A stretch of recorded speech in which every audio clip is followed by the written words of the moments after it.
India has fought 4 wars with Pakistan. Pakistan has lost them all. It's really been a tough century for Pakistan. Humiliation, isolation and association with terror. Nobody likes Pakistan. It's the COVID-19 of countries.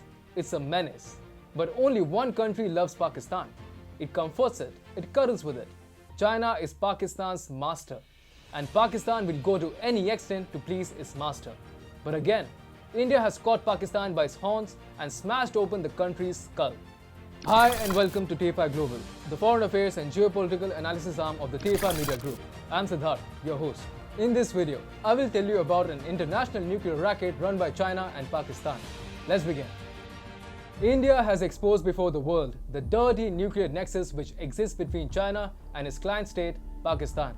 Last week, a foreign vessel containing radioactive substances officially headed from Karachi in Pakistan to Shanghai in China was intercepted by the Indian Customs and Directorate of Revenue Intelligence and brought to Mundra Port in the state of Gujarat.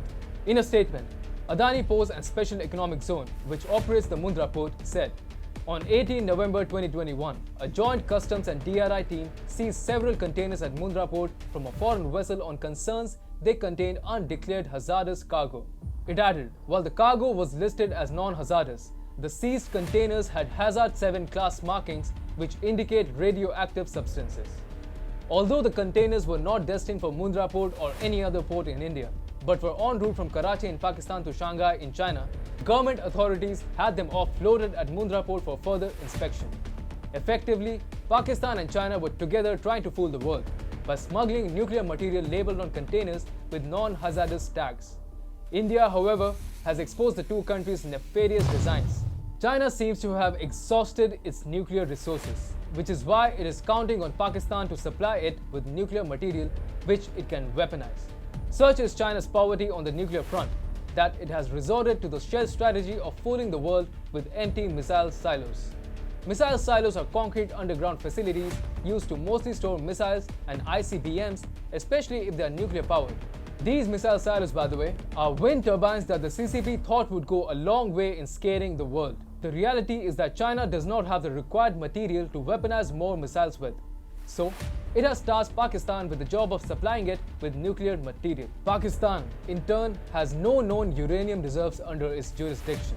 Therefore, what China and Pakistan are running is an international nuclear racket. Pakistan seems to be sourcing nuclear material for China from countries like Afghanistan, which has recently fallen to the Taliban, and Central Asia.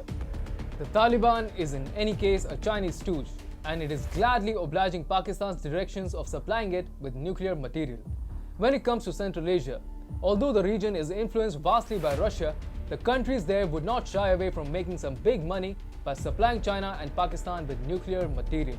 Kazakhstan, by the way, has the largest uranium reserves in the world. Here's another fun fact.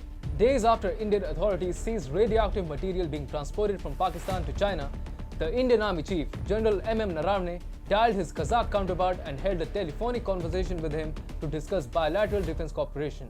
So, that's that. Pakistan's nuclear misadventures hardly require an introduction. The father of Pakistan's nuclear bomb is considered to be Dr. Abdul Qadir Khan. In 2004, Khan was named in the global nuclear proliferation scandal that involved the sale of nuclear secrets to North Korea, Iran and Libya. AQ Khan even issued a recorded confession in which he took full responsibility for all nuclear proliferation.